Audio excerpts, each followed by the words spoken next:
My name's Hamish Matheson. I'm the Commercial Manager for Stanley Black & Decker New Zealand. I'd consider us, and I hope Chris does, a strategic supplier to Mitre 10. We have a really strong business together. We have over 900 products in our SKU file with Mitre 10 across multiple categories and across multiple brands, including power garden, power tools, accessories, hand tools. Traditionally we were focused on sell-in, so the data we had available to us was our data. It's what our guys sold into the stores, and so when we would go to Chris and his team, we would present an opportunity based on our data, what we've sold to them, effectively representing our own agenda in many ways. So if I was to represent that, effectively what we were trying to do is push data on, push our own agenda in many ways onto Mitre 10. So just very quickly, what are some of the key benefits and uses that we get out of it? And I'll qualify by saying that I don't spend a lot of time in here, but what I will say is that my business manager who runs a Mitre 10 account absolutely lives in this thing. All his decisions now are based looking at this data, live data that we look at regularly, and we'll talk about some of those benefits. So for us it's about measuring true sales performance. So I guess our customers ultimately are not Mitre 10, they're Mitre 10's customers or our end users. So if we can get a better understanding of what they're purchasing and their habits, then it makes logical sense that we make better decisions and we present better things for Mitre 10. Inventory management, I think, is the biggest plus we got out of this in the short term. So you get very visible access to weeks of cover or stock on hand versus a forward-looking, versus a historical forecast by store, by region, by SKU. So we can very quickly go into the national number and look at the worst offenders in terms of slob stock, and we can start to work with Mitre 10 on how we turn that around.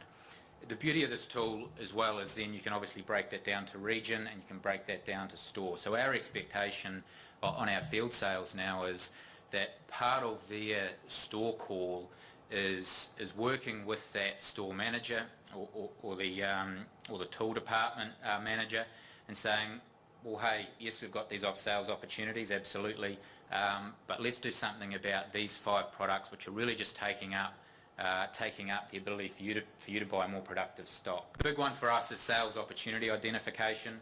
So what I mean by that is we can see the top selling SKUs by product, by region, nationally. We can also very quickly see stock on hand, so which branches have it in stock, which don't, where those gaps are. So our sales force are now forearmed with that information going into a store, and they will know, hey, the top 50 lines generate X amount of sales for us. This store is out of 15 of them.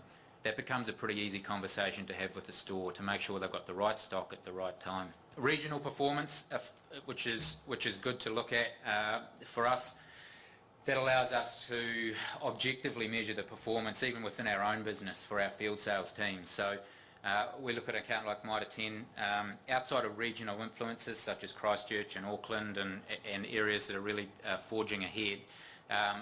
All of these guys have the same products, the same promotions, the same deals to work with. So if we see regions being stagnant and falling behind others while others are surging ahead, it gives us real-time data in terms of which of our guys and girls are doing the business at store level. So we can help work with those that are underperforming to bring them up to speed and improve their performance as well.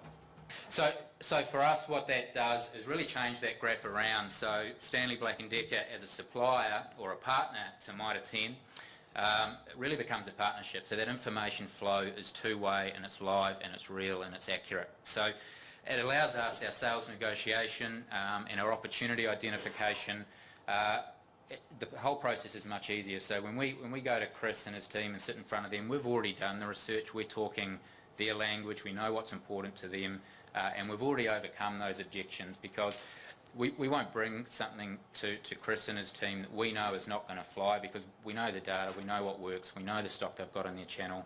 So it really makes that whole process a lot easier. What I would say is there's a lot of data there. So from us as a supplier, the trick is to start to integrate that into our systems. So our field sales guys run iPads, they no longer run laptops. So one of the challenges we have is formatting that huge amount of data into a simple, readable format that they can get on a regular basis without spending a huge amount of time formatting it. So we're in the process, and Alex talked about an Excel super user or power user of building those pivot tables so that we can give our sales guys dashboards by store, by territory based on this data. We're not there yet, but really that's the next step for us. Further to that is starting to measure our sales guys not on what they sell, which is traditionally what we do, and we still do. So their KPIs is based on what they sell, but what they sell through. And we're still a long way behind. I mean, I spent some time in our US business a number of years ago now, and at that point they were measuring their sales guys on sell-through data for the big box stores such as Home Depot and Lowe's. So that really is the next stage of evolution here, and that's when it really starts to embed itself. Often change, it's hard to push through the business, so changing the way we look at the business from traditional sell-in and running our reports versus looking at these kind of reports, there's really been no resistance because the value has been there. If it's something that the business manager has to do on top of his current workload, then there may be pushback there. But he very quickly saw the value, and as I say, he lives in these sheets every day. To the point that when we review our monthly estimate every Monday morning, before he goes to that meeting, he has seen the sell-through of the Mitre 10 stores by SKU for the previous week. So he'll have a really good understanding of the size of the orders that will come through Monday and Tuesday. He will know within a few $1,000s.